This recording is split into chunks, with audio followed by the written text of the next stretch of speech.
আসসালামু আলাইকুম। আমি মুজাহিদ আহমদ, সবাইকে স্বাগতম জানাচ্ছি গ্রাফিক ডিজাইন নিয়ে বাংলা টিউটোরিয়ালে। এরই পূর্বে আমরা সবগুলা টুলসের ব্যবহার দেখেছি। এখন আমরা ধীরে ধীরে ডিজাইনের দিকে এগোবো বা প্র্যাকটিক্যালের দিকে এগোবো। তো আজকে যে বিষয়টা নিয়ে আলোচনা করব সেটা হচ্ছে ট্রান্সফর্ম। এখানে যে শো ট্রান্সফর্ম কন্ট্রোল দেওয়া আছে, এটা দিয়ে আগে আমরা হালকা দেখেছিলাম, আজকে বিস্তারিত আলোচনা করব। তো এখানে আমি দুটি ইমেজ নিয়ে এসেছি। এই ইমেজটা যদি এখান থেকে নিয়ে আমি এই ইমেজে সেট করতে হয় বা একটা সুন্দর ইফেক্ট তৈরি করতে হয়, তাহলে আমাদের প্রথমে এই ইমেজটা যে অংশটা নিব আমরা, অর্থাৎ এই ব্যাকগ্রাউন্ড থেকে আমরা শুধু মকটাকে নিয়ে যাব, ব্যাকগ্রাউন্ড থেকে আমরা শুধু মকটাকে নিয়ে যাব, তখন আমাদের এটা সিলেকশন করে নিতে হবে। তো সিলেকশন করা তো আমরা জানি অলরেডি। তো আমি ম্যাজিক টুলের মাধ্যমে সিলেকশনটা করে নিলাম। হ্যাঁ,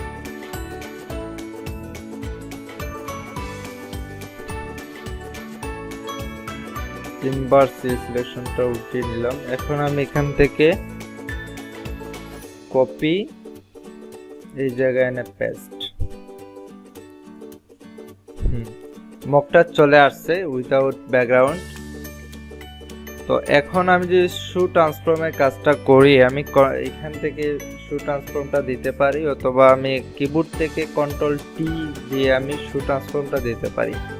তো শো ট্রান্সফর্মটা আমাদের কাজ করে কোনো কিছু ছোট থেকে বড় বা বড় থেকে ছোট করে আমাদের ডিজাইনের সাথে মিলিয়ে দেওয়ার জন্য। তো আমি যে এইভাবে ড্রাগ করছি, করার কারণে আমার যে মকটার রেশিও আছে সেই রেশিওটা নষ্ট হয়ে যাচ্ছে, কারণ আমি যেদিকে হাত নিচ্ছি সেদিকেই লম্বা বা ভার্টিক্যালি বাড়ছে, জাস্ট একটা রেশিও অনুযায়ী বাড়ছে না। তো এটা রেশিওটা নষ্ট হয়ে যাচ্ছে। তো এখানে রেশিওটা ঠিক রেখে আমি এটাকে ছোট বড় করার জন্য আমি কিবোর্ড থেকে শিফট চাপতে পারি। তো শিফট চাপার মাধ্যমে আমার ইমেজটা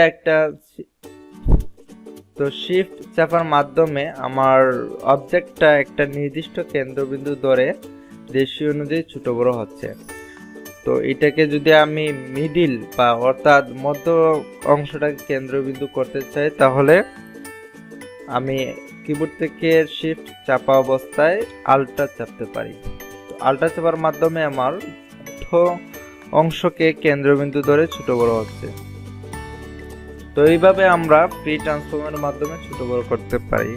অথবা আমরা এখান থেকে এডিটে গিয়ে ফ্রি ট্রান্সফর্ম, অথবা এখানে কিবোর্ড কমান্ড দেওয়া আছে কন্ট্রোল টির মাধ্যমে আমরা ট্রান্সফর্মটা নিয়ে আসতে পারি। তো এখানে ট্রান্সফর্মের আরো কয়েকটি অপশন আছে, এগুলো আমরা এখান থেকে ইউজ করতে পারি, অথবা এখানে কন্ট্রোল টি দিয়ে আমরা মাউসের রাইট বাটন ইউজ করে সবগুলা অপশন ইউজ করতে পারি। তো আমরা তো ফ্রি ট্রান্সফর্মটা দেখলাম কিভাবে ছোট বড় করতে হয়। তো এরপরে আমরা অন্যান্য ট্রান্সফর্মগুলো দেখি। তো এই যে আমরা ট্রান্সফর্মটা নিয়ে আসলাম, আমাদের মাউসের কার্সরটা যখন আমরা এই কর্নারে নেব, তখন এখানে একটা চিহ্নটা চেঞ্জ হয়ে গেছে। তো এই চেঞ্জ হওয়ার মানেটা কি? চেঞ্জ হওয়ার মানেটা হচ্ছে আমরা এই অবজেক্টটা সামান্য একটু এদিকে ঘুরিয়ে দেব, বা আমরা এদিকে ঘুরিয়ে দেব। এইরকম কোনো অবজেক্টে করতে গেলে আমরা এইভাবে ইউজ করতে পারি। তো নর্মালি আমার যে মগটা আছে, আমার মগের যে এই অংশটা আছে, এই অংশটা আমি চাচ্ছি যে এদিকে থাকবে। তো এদিকে থাকার জন্য আমরা এখান থেকে ইউজ করতে পারি 180 ডিগ্রি। 180 ডিগ্রি করার মাধ্যমে আমাদের যে ইমেজের এই অংশটা ছিল, এই অংশটা এদিকে চলে আসছে, বাট মগটা উল্টে গেছে। তো আমরা চাই যে মগটা ঠিক থাকবে, বাট আমাদের কারণও এদিকে আসবে। সেই ক্ষেত্রে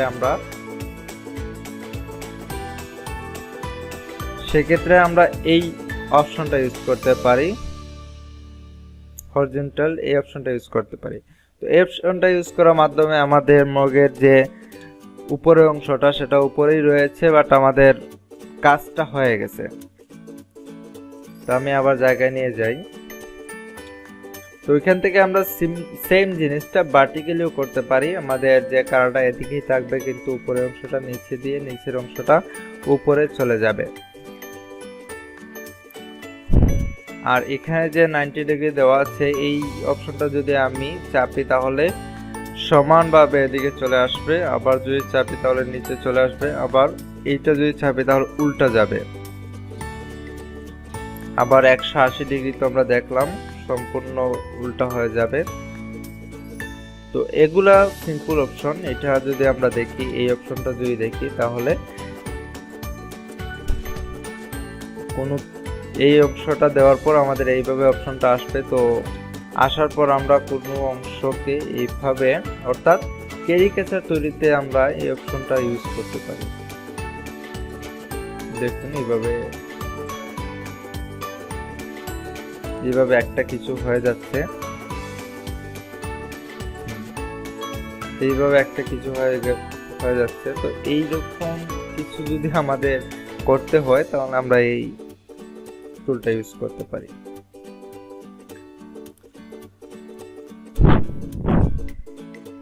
তাহলে এর উপরে যে টুলটা আছে, এর উপরে যে অপশনটা আছে, এই অপশনটা দিয়ে আমরা কি করতে পারি। তো এই অপশনটা দেওয়ার সাথে সাথে আমরা যখন এই কর্নারে মাউসটা নিয়ে আসলাম তখন মাউসের কার্সারটা চেঞ্জ হয়ে যাচ্ছে। তো এটা দিয়ে যদি আমরা মাউস দিয়ে ধরে এইভাবে ড্র্যাগ করি তাহলে এই অপশনটা ছোট হয়ে যাবে, অর্থাৎ এইভাবে ছোট বড় এক অংশ। অনেক সময় আমরা ক্যামেরা দিয়ে ছবি তুলি, তো তোলার পর দেখা যায় যে আমাদের ইমেজটা ক্যামেরার অ্যাঙ্গেলটা ঠিক না থাকার কারণে ইমেজের বা শরীর থেকে দেখা যায় মুখটা বড় হয়ে গেছে বা মুখ থেকে শরীরটা বড় হয়ে গেছে। তো এই ধরনের ছবিকে আমরা ঠিক করার জন্য এটা ইউজ করতে পারি। এইভাবে এটা ইউজ করতে পারি।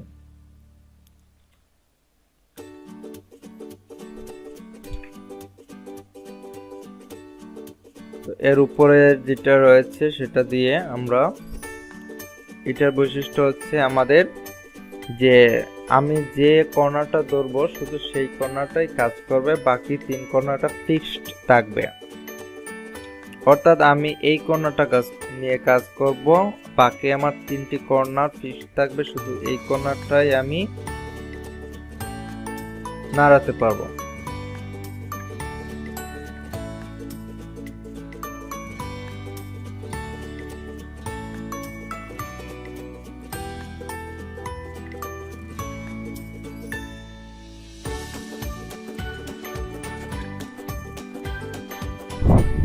তো ওকে বন্ধুরা, শু ট্রান্সফর্মের সম্পূর্ণ বিষয়টা আমি আজকে দেখালাম।